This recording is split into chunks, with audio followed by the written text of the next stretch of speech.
우리 한 절 짧은 절이니까 우리 같이 한번 읽어보십시다. 시작.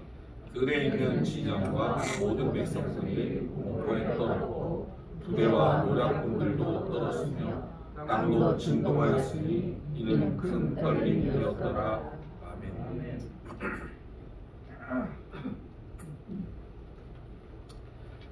사무엘상 14장 15절 말씀으로 큰 떨림이라는 제목 가지고 설교하기 전에 특송이 있습니다. 비올라로 김나영 자매님 하늘의 문을 여소서.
오늘 사무엘상 14장 15절로 큰 떨림이라는 제목 가지고 함께 말씀을 나누겠습니다.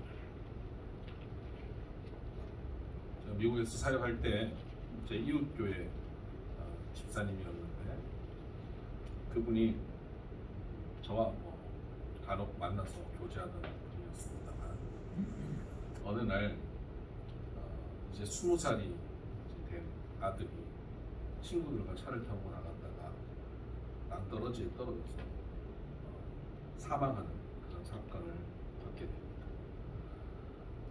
너무 충격적이었어요. 아들 둘이 있었는데 큰아들이 그렇게 죽었습니다. 이 부부는 교회에 열심히 헌신하고 출석하고 예배하던 그런 분들이었는데 그 사건 이후에 큰 시험이 들었습니다. 그리고 우울증이 깊이 들어서 사업을 잘하고 있던 집사님이 거의 사업을 접은 상태에서 1년을 그냥 폐인처럼 지낸 겁니다. 그러던 어느 날 그분과 관련된 분이 저에게 소식을 전해줬어요. 그분이 집에서 노트가 있는데 거기다가 유서를 써놨다는 거예요. 아내가 그걸 발견하고 화들짝 놀라가지고 연락을 해왔다는 겁니다. 이러다가 자살할 것 같다는 거예요. 특히 그 사업이 어려워져서 1년 동안 사업을 제대로 하지 못해서 사업이 어려워지니까 이제 경제적인 위기가 오니까 뭐 우울증에 지쳐 있으니까 뭘 할 의욕도 없고 이것을 극복할 자신이 없는 거예요. 근데 이걸 극복하고 그래도 아내와 둘째 아들이 살 수 있는 길을 마련하고 기반을 마련해 주려면 복돈이 필요한데 자기가 들었던 보험이 있는데 그해 11월이면 자살을 해도 받게 되는 보험이에요. 미국은 그런 보험이 있어요. 그래서 그 보험이 이제 탈 수 있을 시기가 되면 자기가 자살을 하겠다고 생각을 하고 유서를 쓴 거예요. 제가 그 소식을 듣고 그 사업장에 이분을 만나러 갔습니다. 먹을 걸 사들고 가서 같이 밥이나 먹자고. 그래서 같이 앉아서 밥을 먹고 이런저런 얘기하다가 자연스럽게 본인의 이야기가 나왔습니다. 한참 얘기하는 거예요. 살 의욕이 없습니다. 아내는 하루에 10번도 넘게 통곡하는 모습을 제가 1년을 바라보고 있습니다. 저도 하나님이 왜 이런 일을 나에게 줬는지 이해할 수 없습니다. 하나님 원망스럽습니다. 그 이후로 우리는 교회도 나가지 않고 하나님께 기도 한 번 한 적 없습니다. 여기서 우리가 해결할 수 있는 길은 제가 죽어서 아내에게 유산을 넘겨주는 것밖에 없습니다. 너무 단호한 거예요. 또 그 시기에 한국에 굉장히 유명한 연예인이 자살을 했어요. 그 영향이 크게 미치더라고요. 다 그렇게 죽는 거 아닙니까? 죽으면 끝 아닙니까? 뭐 이렇게 얘기를 해요. 교회를 그렇게 다니던 분이 죽으면 끝이라는 얘기를 쉽게 하더라고요. 제가 그랬습니다. 집사님, 사방팔방이 막혀서 해결할 길이 없으면 위를 봐야죠. 위를 보고 하나님을 바라봐야죠. 그랬더니 그분이 제 그 말이 떨어지자마자 허탈하게 웃으면서 이렇게 얘기를 합니다. 목사님, 위를 봐요? 위에 계신 분이랑 제가 완전히 틀어졌는데 무슨 위를 봅니까? 그분한테 기도할 마음도 없고요. 또 내가 설사 기도한다 그래도 그분도 듣지 않으실 거예요. 너무 단호하더라고요. 여러분, 우리는 성도들은 그런 얘기 합니다. 사방이 막히고 팔방이 막혀도 우리는 위를 보면 된다. 하나님을 바라보면 그곳에 길이 있다라는 말을 우리는 많이 합니다. 근데 지금 이분과 같은 상황은 어떻게 해야 될까요? 사방팔방이 막혔고 위도 막혀버린 상황입니다. 그럼 이런 경우 어떻게 해야 됩니까? 여러분의 인생에 이런 경우가 오지 않기를 바랍니다. 근데 혹 앞으로 온 사방팔방이 막히고 위까지 막히는 날이 온다면 오늘 선포되는 말씀을 기억하시기를 바랍니다. 오늘 이 말씀이 여러분에게 소망이 되기를 원합니다. 혹 이 가운데 사방팔방이 막히고 위도 막혀있는 분 계십니까? 오늘 이 말씀이 여러분에게 구원의 역사가 이루어지는 말씀 되기를 주의 이름으로 축복합니다. 오늘 본문의 배경이 바로 사방이 막히고 팔방이 막히고 위도 막혀버린 배경입니다. 사울이 왕이 된 지 2년이 지났습니다. 근데 이 사울이 점점 그 사이에 교만하여졌고 타락해져 갑니다. 이웃에 있는 블레셋이 전면전을 벌입니다. 그들은 이스라엘보다 훨씬 빠른 철기 문명을 갖고 있기 때문에 그들의 무기는 이스라엘의 무기와 비교할 수 없습니다. 이스라엘은 마치 소총 들고 있다면 이들은 전투기를 가지고 공격하는 그런 상황이었습니다. 이렇게 전면전이 벌어지고 이스라엘에게는 이 사울에게는 3,000명의 정규군이 있었습니다. 전쟁이 벌어지니까 백성들에게 공고를 내고 자, 이 전쟁에 참여하라고 백성들을 독려합니다. 백성들이 모여옵니다. 3,000명보다 더 많은 백성들이 모여왔겠지요. 그런데 보니까 적들을 보니까 적들이 우리와는 비교할 수 없을 만큼 많은 겁니다. 어마어마한 적들 앞에 이 모인 이스라엘의 군대는 떨고 있습니다. 13장 5절을 보면 블레셋 사람들이 이스라엘과 싸우려고 모였는데 병거가 3만이요 마병이 6,000명이요 백성은 해변에 모래같이 많더라. 그들이 올라와 베나웬 동쪽 밑바스에 진침해 이스라엘 사람들이 위급함을 보고 절박하여 굴과 수풀과 바위 틈과 은밀한 곳과 웅덩이에 숨으며 어떤 히브리 사람들은 요단을 건너 갓과 길앗 땅으로 가되 사울은 아직 길갈에 있고 그를 따른 모든 백성은 떨더라. 백성들이 떨었습니다. 적들의 많음을 보고 적들의 강력함을 보고 다 숨어버리고 심지어 국경을 넘어 도망쳐버리는 사람들까지 생겼습니다. 이제 사울에게는 군대가 600명밖에 남지 않습니다. 원래 정규군이 3,000명이었고 더 많은 사람들이 참여했다가 블레셋 군대를 보고 두려워 떨어서 다 도망가고 이제 사울에게는 600명의 군사밖에 남지 않았어요.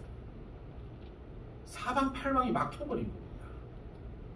거기다가 사울은 하나님이 정하신 법을 제대로 지키지 않습니다. 제사장이 드려야 되는 제사를 본인이 위급하다고 본인이 주재를 해버립니다. 사무엘이 찾아왔습니다. 너 왜 그렇게 했냐? 부득이하여 그렇게 했습니다. 그랬더니 사무엘이 그래 그랬구나. 그래 내가 너희를 위해 축복 기도하마. 이렇게 해주지 않고요. 사무엘이 뭐라 그러냐면 13장 14절에 지금은 왕의 나라가 길지 못할 것이라 여호와께서 왕에게 명령하신 바를 왕이 지키지 아니하였으므로 여호와께서 그의 마음에 맞는 사람을 구하여 여호와께서 그를 그의 백성의 지도자로 삼으셨느니라 하고 당신의 나라가 길지 못할 것이다. 왕의 자리에서 쫓겨날 거다. 그 얘기를 하는 거 아닙니까? 지금 적들이 앞에 있고 전쟁을 치러야 되고 안 그래도 지금 내적으로 너무나 치명상을 입어서 군사들은 다 흩어져 버린 상황 아닙니까? 어떻게든 추스려서 전쟁에 나가야 되는데 선지자가 제사장이 축복을 안 하고 저주를 하고 15절에 보면 사무엘이 일어나 길갈에서 떠나 베냐민 기부하러 올라가니라 가버렸어요. 기가 막힌 겁니다. 사방이 막고 팔방이 막혔는데 하늘 위에 계신 하나님께 기도하고 예배해야 되는데 제사장이 막아버린 거예요. 하나님이 거부해버리신 것 같아요. 이 상황 사울이 어떻게 해야 될까요? 이스라엘은 이 상황을 어떻게 극복해야 될까요? 아까 그 집사님은 그 상황을 어떻게 극복할 수 있겠습니까? 오늘 본문에는 이 상황이 극복되어지는 스토리가 나옵니다. 이런 상황에 사울의 아들 요나단이 등장. 여러분 요나단이라고 들어보셨죠? 요나단이 등장합니다. 이 요나단이 용기를 내어서 아무도 적들에게 나가지 못하는데 혼자 자기의 호위무사를 데리고 야, 날 따라와라. 우리끼리라도 적진을 향해서 달려가자. 전쟁은 이제 끝난 겁니다. 뭐 한번 나가지도 않고 그냥 전쟁이 끝나버린 것 같고 나라가 망해버린 것 같은 상황인데 일어날 수 없는 상황인데 요나단이 우리가 가자 하고 나가는 겁니다. 단 한 사람이 일어나서 가는 겁니다. 여러분 모든 게 끝나버린 것 같은 이 나라의 운명을 바꾸려면 어떻게 해야 바뀔 수 있을까요? 신하들이 마음을 모으고 백성들이 마음을 모으고 군대가 조직되고 힘을 모으고 우리나라 예전에 다시 한번 전쟁 이후에 다시 일어나 보려고 새마을 운동하듯이 말이죠. 막 그렇게 온 나라가 들썩들썩이면서 하나가 되어지고 힘을 모으고 으쌰으쌰 해보자 할 수 있다 뭐 이런 분위기가 될 때 나라가 회복되지 않겠습니까? 우리 개인의 사업이나 직장이나 삶의 전의 가정도 마찬가지입니다. 내가 뭐 잘 해보려고 해도 상대가 마음을 맞춰주지 않고 저 사람이 돕지 않고 이 사람 저 사람 도울 사람 없고 그러면 나 혼자 한다고 뭐가 달라져? 하고 힘을 낼 수가 없지 않습니까? 불가능하다. 내가 아무리 해도 뭐 세계의 경기가 이렇고 환율이 이렇게 오르고 물가가 이렇게 뛰는데 내가 어떻게 이걸 바꾼단 말이야? 나 혼자 힘으로 이걸 어떻게 할 수 있단 말이야? 절망할 수밖에 없습니다. 그런데 하나님의 역사는 많은 사람들이 함께 참여해야만 이루어지는 것이 아니 하나님은 많은 사람들을 참여시켜서 일하시는 경우가 별로 없습니다. 하나님은 하나님이 택한 사람 한 사람을 통하여서 일하십니다. 100% 중에 60%, 70%가 마음을 모으면 일이 되는 게 아니고요. 100% 중에 1%, 아니 0.01%에 해당하는 단 한 명, 단 두 명 이런 사람이 일어나면 그들을 붙잡고 하나님이 일을 하시는 겁니다.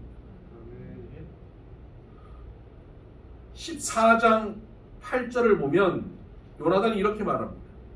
요나단이 자기의 무기를 든 소년에게 이르되 우리가 이 할례 받지 않은 자들에게로 건너가자. 여호와께서 우리를 위하여 일하실까 하노라. 여호와의 구원은 사람이 많고 적음에 달리지 아니하였느니라. 많아야만 하나님의 구원이 이루어지는 것이 아니다라는 겁니다. 적들이 많기 때문에 우리는 질 수밖에 없다가 아니라는 거예요.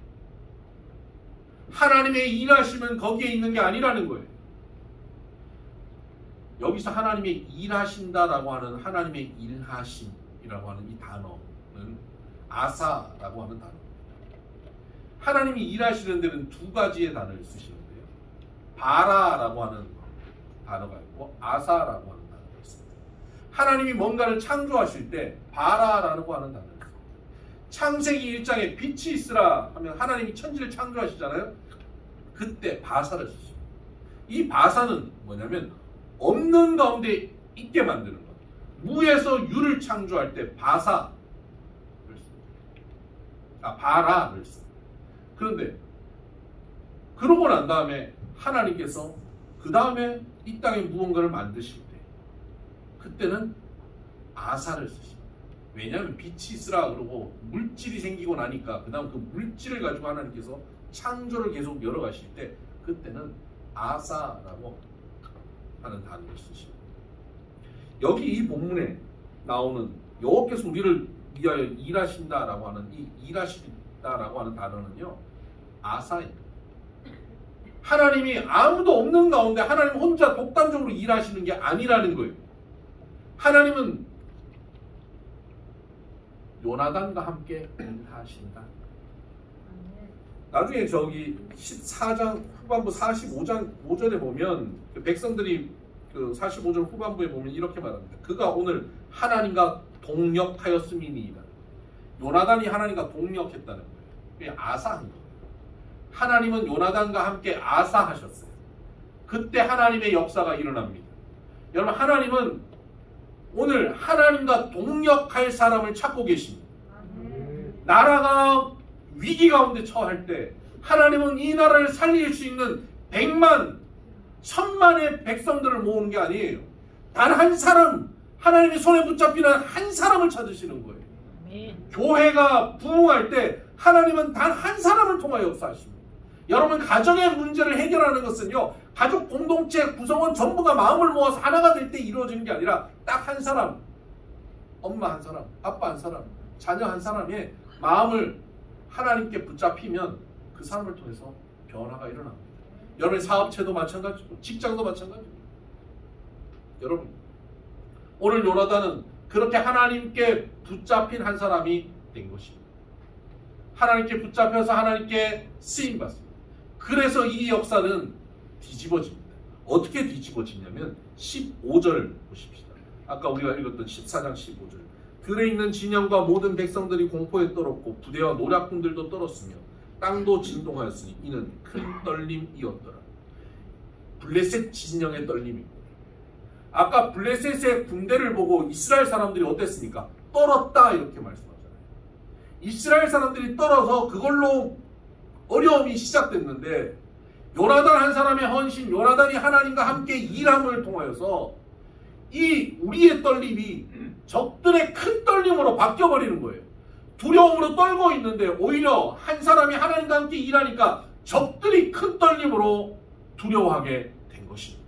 그래서 그들이 떨고 그들이 그 떨림 속에서 혼란하여서 서로가 서로를 죽임으로 전쟁은 승리하게 되는 겁니다. 여러분, 하나님께서 일하실 때 이 한 사람을 붙잡고 일하시는데 그 한 사람이 저와 여러분 되기를 주의 이름으로 축복합니다. 네. 그런데 그 한 사람이 어떤 사람이냐? 하나님 아무나 붙잡고 일하시냐? 네, 아무나 붙잡고 일하세요.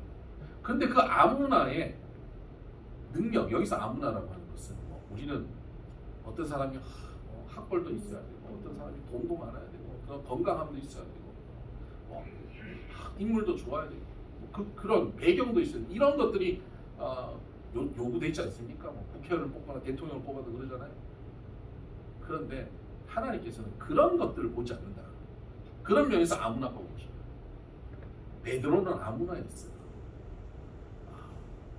아무도 쳐주지 않는 사람이 있어요. 모세 아무나였어요. 다윗도 아무나였어요.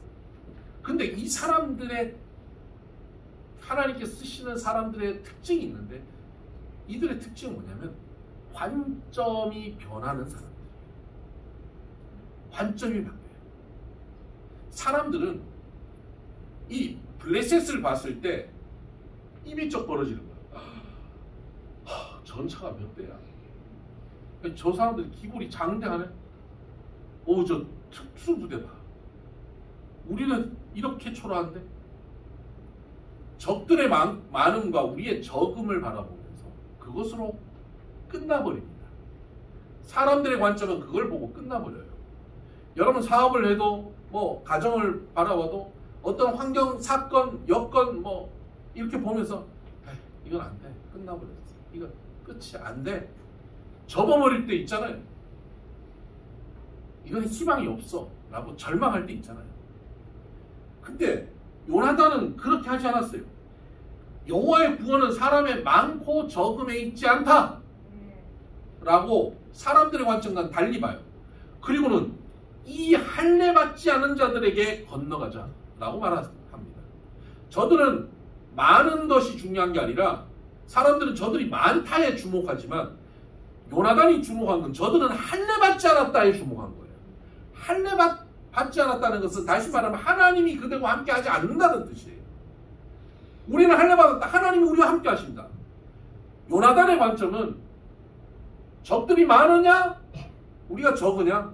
적들이 힘이 세냐? 우리가 연약하냐? 적이면 돈이 많냐? 우리는 가난하냐? 여기에 초점이 있지 않아요. 요나단의 초점은 하나님이 함께 하시냐? 안 하시냐? 여기에 초점이 있는 거예요. 하나님 어떤 사람을 쓰십니까? 지혜 있는 자, 능력 있는 자, 부유한 자를 사용하시는 것이 아니라 하나님이 함께 하시느냐 안 하시느냐에 초점을 두고 있는 사람을 사용하시는 겁니다. 아멘. 하나님께서는 요나단을 그렇게 쓰셨어요. 요나단은 그런 사람이어서 하나님께 붙잡혀 사용된 것입니다. 여러분 오늘 우리의 이 관점이 세상의 관점으로 사는 것이 아니라 하나님 관점으로 변화되면 하나님은 저와 여러분을 붙잡으실 겁니다. 붙잡으시면 위대한 일이 벌어집니다. 요나단이 무슨 전쟁을 잘하고 칼싸움을 잘해서 위대한 일이 벌어진 게 아니에요. 요나단을 붙잡으신 하나님이 위대하시기 때문에 위대한 일이 벌어진 겁니다. 오늘 우리가 하나님께 붙잡히기만 하면 우리를 통하여 위대한 역사는 또 일어날 줄 믿습니다. 그런데 붙잡히기 위해서는 붙잡히는 사람으로 쓰임받기 위해서 아사할 수 있게 하나님과 동역할 수 있기 위해서는 관점이 변해야 됩니다. 관점이 여전히 세상적인 관점으로 바라보고 있는데 하나님은 우리를 붙잡고 일하실 수가 없습니다. 관점이 변해야 됩니다. 이 관점의 변화를 이루기 위해서 하나님은 우리에게 말씀을 주셨고 때로 고난을 허락하십니다. 그 고난 가운데 말씀을 묵상하는 과정을 통해서 우리의 시선은 바뀌어집니다. 내가 믿었던 사람에게 배신당하면서 사람은 믿을 존재가 아니구나를 깨닫습니다. 돈에게 배신당하면서 돈이 전부가 아니구나, 돈이 한순간 사라지는구나를 깨닫습니다. 언제나 건강할 것 같은 나의 육신에 배신당하면서 내 육신도 썩어 없어질 것이구나를 깨닫습니다. 그리고는 변함없으신 어제나 오늘이나 동일하신 하나님을 바라보게 되는 것입니다. 하나님의 말씀은 변함없습니다. 그 말씀에 초점을 맞추게 되는 것입니다. 그 말씀을 주신 하나님이 내 삶을 주장하고 이끌어 가신다는 사실을 깨닫게 되죠. 그러면 더 이상 때로는 건강이 없어도 물질이 없어도 나를 돕는 사람들이 없어도 흔들리지 않습니다. 나와 함께 하시는 하나님이 있기 때문이죠. 그래서 병상에서도 담대할 수 있고 가난한 자리에서도 웃을 수 있고 절망할 수 있는 모든 사람이 끝났다라고 선포하는 절망의 자리에 서 있어도 그곳에서 소망을 가질 수 있는 것, 그것은 하나님을 향한 관점이 변해 있기 때문에 그렇습니다. 여러분, 이 관점이 여러분에게 주어지길 바랍니다. 근데 이 관점이 주어지는 데 시간이 많이 걸려요. 다윗은요, 이 관점이 제대로 장착되기 위해서 한 13년 시달렸어요. 말씀을 붙잡고 13년을 훈련되고 있어요. 이것만 좀 빨라요. 아브라함은 말씀 듣고 그때부터 관점 변화를 훈련받는데 25년 걸렸어요. 여기서 와 할 게 아닙니다. 모세는요 40년 걸렸어요. 우리는 이게 얼마나 걸릴지 답답하십니까? 하나님 말씀에 우리가 헌신하면 할수록, 말씀에 귀 기울이고 말씀을 사모하면 할수록 이 기간이 짧아져요. 굉장히 빠르게 우리의 관점이 변할 수 있습니다. 말씀 가운데 거하면 관점이 확 변합니다. 말씀에 깊이 빠져 있어요. 그래서 하루를 시작할 때 그냥 시작하는 게 아니라 아침 묵상부터 시작하는 것, 이거 하나님의 관점을 장착하는 굉장히 중요한 시작이에요. 아침 묵상 들어오시라고요. 밴드로 연결하셔서 들어오셔야 돼요. 들어오셔서 말씀으로 하루를 시작하는 것은 관점의 변화에 지름길이에요. 하나님 말씀 주일날 설교 듣고 끝나는 게 아니라 유튜브로 올라오면 그 유튜브를 또 듣고 일주일 내내 여러 번을 들으면서 어디 가서 제가 하는 이 설교를 여러분의 말처럼 누군가에게 막 전할 수 있을 만큼의 말씀이 여러분에게 들어가면 어느새 여러분 관점이 달라져 있는 것을 느낄 겁니다. 몇 개월, 1년, 얼마 되지 않았을 때 관점이 변화되고, 관점이 변화되면 말이 달라지고요, 표정이 달라져요. 사람을 대하는 태도가 달라집니다. 여러분, 이 관점의 변화가 저와 여러분 가운데 있게 되길 바랍니다. 이러한 변화가 시작될 때 요나단이 일어나는 겁니다. 내 삶 가운데 요나단이 일어나는 겁니다. 나의 삶 전체가 변하는 게 아니에요. 24시간 전체가 변하는 게 아니라 내 삶의 24시간 전체가 다 으쌰으쌰 하고 막 소망을 가지자 하고 일어나는 게 아니에요. 아침 묵상하는 가운데 한 10분 듣는데 그 중에 한 1분, 한 30초 반짝, 아 이거구나. 또 주일날 설교 듣는데 한 1분 눈시울 붉어지는 순간, 내 가슴을 때리는 그 순간, 그게 내 삶의 요나단이에요. 그것을 통하여 내 삶은 변화되는 거예요. 24시간 완벽하게 살아서 내 삶이 변하는 게 아니에요. 24시간 가운데 절망하기도 하고 실수하기도 하고 죄를 짓기도 하고 넘어지기도 하지만 그 가운데 반짝하는 0.1%의 시간, 요나단과 같은 시간이 내 삶을 바꿔놓습니다. 그 시간이 하나님의 관점에 붙잡힌 시간이고 그러한 삶의 태도가 내 삶의 전부를 변화시킵니다. 떨고 두려워하고 있는 내 삶을 역전시켜 버립니다. 이것은 하나님의 역사입니다. 내가 마음가짐을 새롭게 한다고 역전되는 게 아니라 하나님께서 내 안에 말씀으로 역사하셔서 역전시켜 주십니다. 아사하시는 하나님, 내 안에서 일하시는 하나님을 경험하게 될 것입니다. 그런데 이렇게 요나단이 하나님께 붙잡혀서 그 관점으로 달려나갑니다. 자기 호위무사를 데리고 가자 하고 막 달려가는 거예요. 그 다음 기대할 건 뭡니까? 이 속도로 달려가가지고 적들 사이를 막 가면서 치고 이기고 이걸 기대하잖아요. 그런데 요나단이 막 달려가다가 우리가 이해되지 않는 행동을 하나 해요. 뭐냐면 14장 8절을 보면요. 요나단이 이르되 보라 우리가 그 사람들에게로 건너가서 그들에게 보이리니 그들이 만일 우리에게 이르기를 우리가 너희에게로 가기를 기다리라 하면 우리는 우리가 있는 곳에 가만히 있어서 그들에게로 올라가지 말 것이요 그들이 만일 말하기를 우리에게로 올라오라 하면 우리가 올라갈 것은 여호와께서 그들을 우리 손에 넘기셨음이니 이것이 우리에게 표징이 되리라 하고. 무슨 얘기입니까? 막 달려가다가 갑자기 적들이 있는 곳 앞에서 멈춘 거예요. 적들이 저 위에 있는데 그 앞에 딱 멈춰 서는 거예요. 그리고 적들이 거기 있어라 그러면 우리 여기 그냥 있고 올라가지 말자.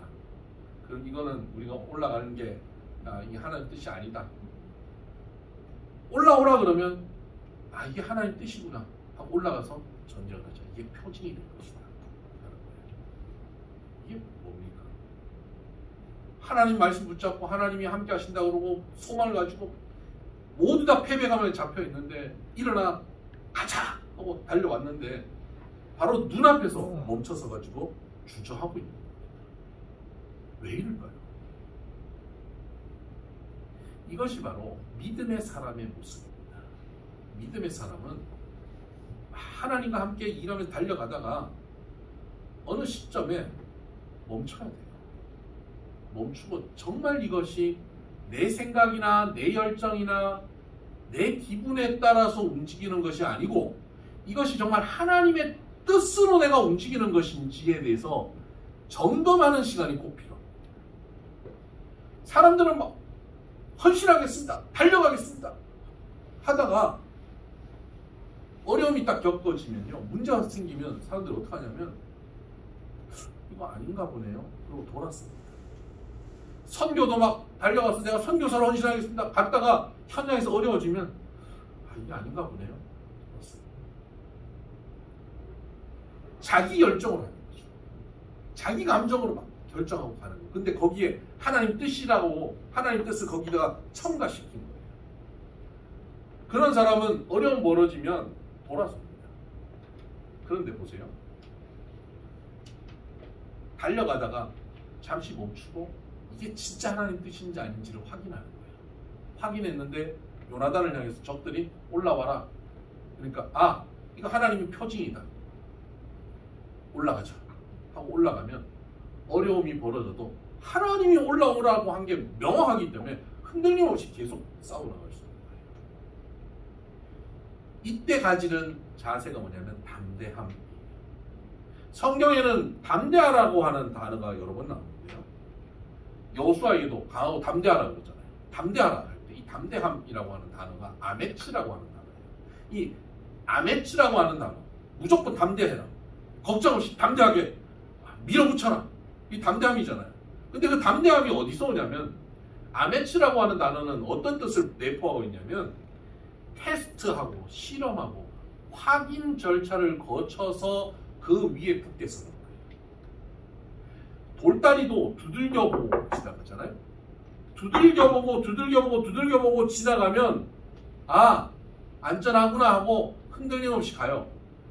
여러분 어릴 때 그 징검다리 지나가 보셨던 경험들이 있으시죠? 시내가 징검다리 지나가. 그냥 난 이거 다 잘 지나가, 잘 지나갈 수 있어 하고 막 걸어가다가 중간에 휘청하면 어떻게 됩니까? 당황해서 빠져요. 휘청하면 그게 당황해서 빠지는 거예요. 그런데 그걸 미리 점검을 다 하고 이 도로는 요만큼 흔들리는 거구나 하는 걸 확인한 사람은 가다가 그쯤 돼서 그게 흔들려도 이건 흔들리지 빠지지 않는다는 확신이 있으니까 걱정 없이 걸어가는 겁니다. 근데 그걸 모르면 잠깐 흔들리면 자기가 두려워가지고 당황해서 빠지는 거예요. 담대함이라는 게 이런 겁니다. 하나님이 나와 함께 하시고 하나님의 말씀이라고 하는 것이 내게 분명히 확인되어지는 그 절차가 필요한 거예요. 이게 하나님이 내게 하신 말씀이 맞구나. 전쟁하러 가라고 우리 둘이라도 올라가면 된다는 하나님의 말씀이 확실하구나 하는 걸 여기서 확인해 보는 거예요. 그러면 앞으로 가다가 조금 어려움이 벌어져도 그것 때문에 흔들리지 않습니다. 하나님은 하라고 하셨는데 뭐 이게 무슨 장애물이 되겠어. 걱정 없어 하고 밀어붙일 수 있어요. 이게 담대함이에요.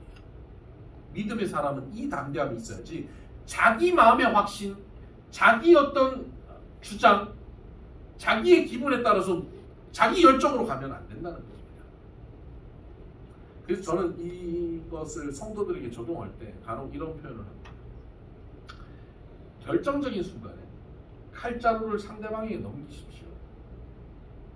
칼자루를 내가 쥐고 흔들면 안 됩니다. 마지막에 상대방이 넘기세요. 그런 표현을 합니다. 예를 들면 이런 거예요. 어떤 분이 저한테 뭐 사업상 그런 질문 하시는 분들 많으신데 목사님 이쪽 가게를 제가 얻어야 될지 저쪽 가게를 얻어야 될지 지금 기도하고 하나님 뜻을 구하고 있는데 잘 모르겠어요. 근데 여기는 당장 내일 이거 계약금을 내지 않으면 이거 안 될 것 같아요. 어떡하죠? 근데 이 사람 마음속에 벌써 여기 이쪽을 마음을 염두를 둔 거예요.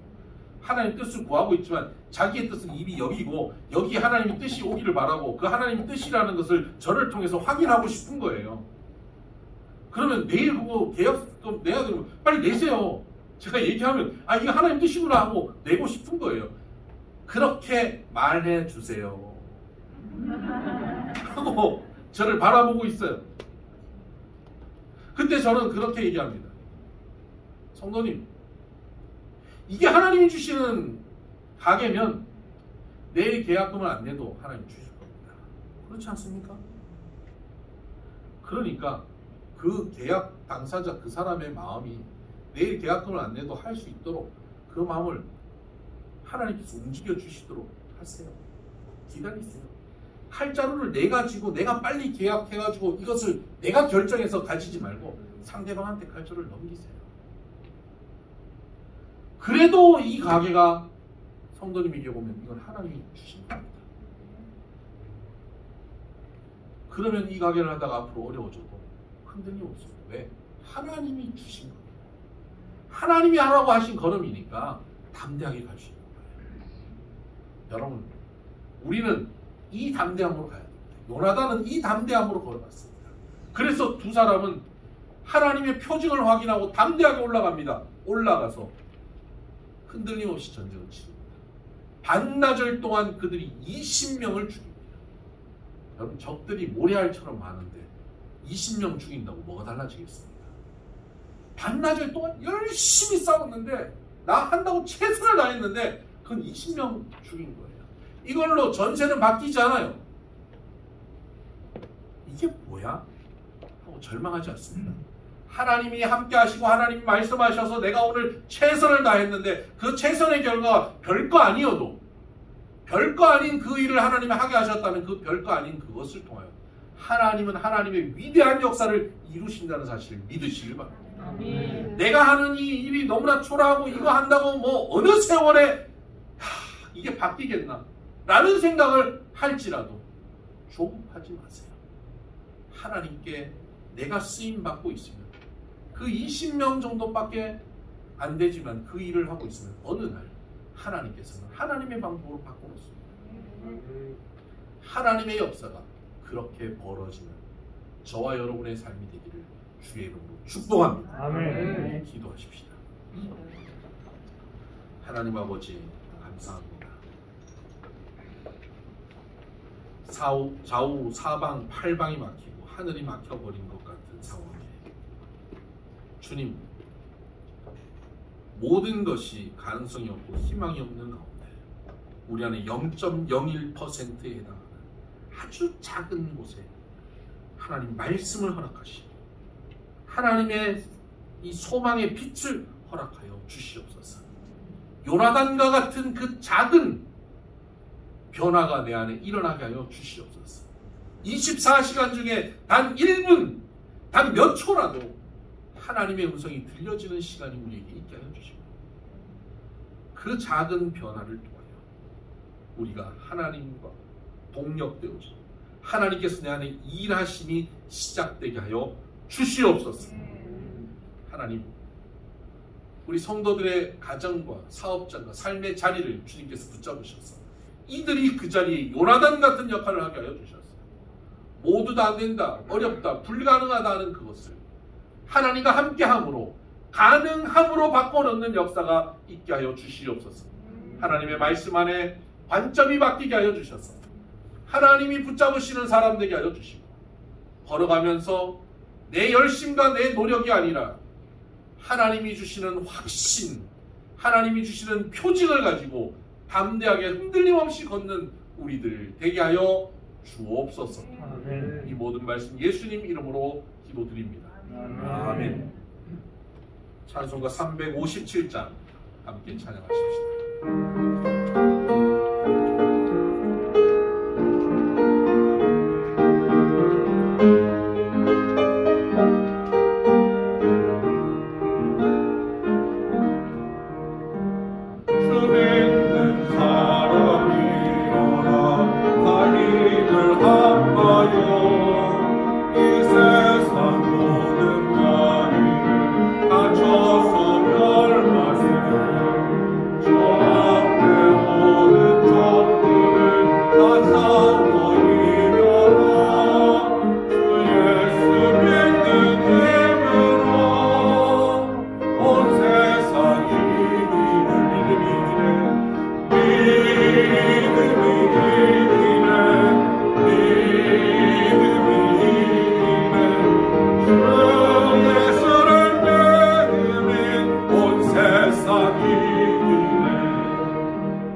주신 말씀을 붙잡고 각자의 음성으로 기도하십시다. 혹시 내 삶에 여러 가지가 막히고 절망 가운데 놓여 있습니다. 벗어날 길이 없어 보이고 하나님 앞에 기도할 힘도 없습니다. 하나님, 내 삶 가운데 요나단과 같이 0.01%의 변화가 있게 하여 주옵소서. 24시간 중에 단 몇 초라도 하나님의 말씀이 들려지고 그 말씀 앞에 헌신되어지고 그 말씀에 관점을 바꿔놓는 변화가 시작되게 하여 주옵소서. 우리의 가정에, 우리의 직장과 삶의 자리에, 이 나라 이 민족에 내가 바로 그 요나단과 같은 역할을 할 수 있는 사람 되게 하시옵소서. 가진 것 없고 능력이 없어도 하나님과 함께 아싸하며 하나님의 능력이 나를 통하여 나타나는, 우리는 두렵고 떨고 있지만 하나님과 함께함으로 적들을 큰 떨림으로 바꿔놓는 요나단 같은 인생으로 우리를 사용하여 주옵소서. 우리 같이 기도하며 나갑니다. 하나님 아버지 감사합니다. 하나님, 두렵고 떨리는 상황 속에 우리가 놓여 있습니다. 세계의 경기가 우리를 두렵게 합니다. 이 나라의 형편이 우리를 두렵게 합니다. 하나님, 우리의 주변의 상황이, 나의 삶의 여건이 나를 두렵게 합니다. 내가 가진 것이 나를 두렵게 합니다. 하나님, 이러한 두려움 속에서 떨고 주저앉아 있는 우리들을 주여 불쌍히 여겨주시고 우리 안에 요나단을 일으켜 주시옵소서.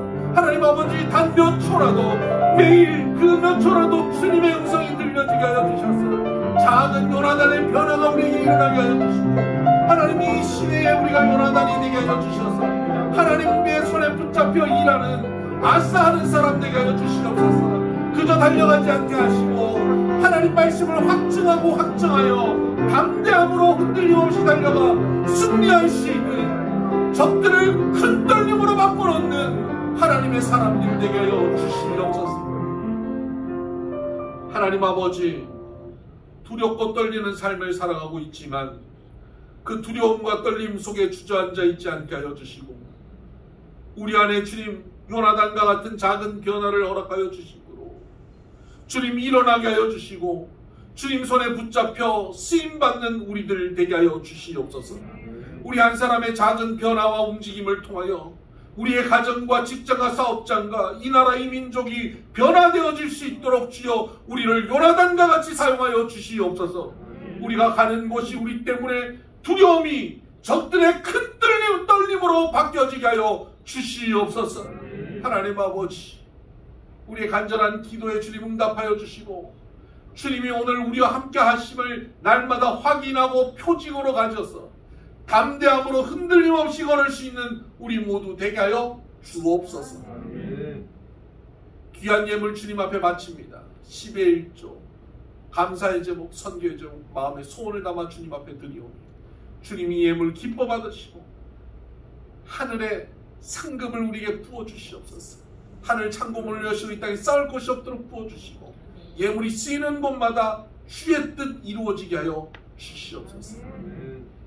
우리 성도들의 가정과 직장과 사업체를 주님 붙잡아 주시고 천국되게 하여 주시고 우리가 손대는 일들마다 주께서 친히 손대며 이루어 주시옵소서. 불가능이 가능이 되게 하여 주시고 하나님의 일하시는 기적을 보게 하여 주시고 하나님의 함께 하심으로 나만 잘 되는 것이 아니라 나 때문에 모두가 잘 되고 복을 누릴 수 있는 복의 통로가 되게 하여 주시옵소서. 우리 자녀들이 거룩하고 아름다운 자녀들로 성장할 수 있도록 주님 도와주옵소서. 우리 비손교회가 주님 하나님 손안에 부응하게 하여 주시고 이 시대를 변화시켜가는 하나님 앞에 기쁨이 되는 교회가 되게 하여 주시옵소서. 필레오 기독국제학교를 축복합니다. 우리 권 목사님과 모든 교사들을 성령 충만케 하시고 행복한 학교, 아름다운 학교, 하나님 나라의 귀한 일꾼들이 자라나는 학교가 되게 하여 주옵소서. 이제 내일부터 방문하게 될 인도네시아 선교회장을 주님께서 붙잡으시고 오고 가는 길을 지키시며 그곳에서 아름다운 선교의 역사들을 보게 하여 주옵소서.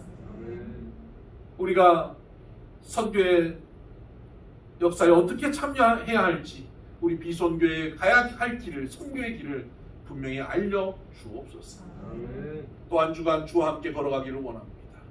주님께서 우리 손을 붙잡고 함께 걸어가셔서 두려움 없이 담대하게 주저함 없이 승리하는 걸음 되게 하여 주옵소서. 육신이 연약한 이들을 붙잡으시옵소서. 우리 천상간사 정경호 집사님, 장교호 집사님, 이희섭 집사님, 오이름 전사님 아버님, 그 외에도 육신이 연약한 이들을 주님께서 치유하시고 회복시켜 주옵소서. 이제는 우리 주 예수 그리스도의 은혜와 하나님 아버지의 극진하신 사랑과 성령님의 감화 감동 교통 역사 충만하시니 하나님 앞에 붙잡혀서 하나님과 함께 일하고 하나님의 역사를 맛보며 누리기를 소원하는 사랑하는 비전의 모든 믿음의 권속들 머리 위에 이들의 삶의 길을 위해 이제로부터 영원토록 함께 하시기를 간절히 축원하옵나이다. 아멘.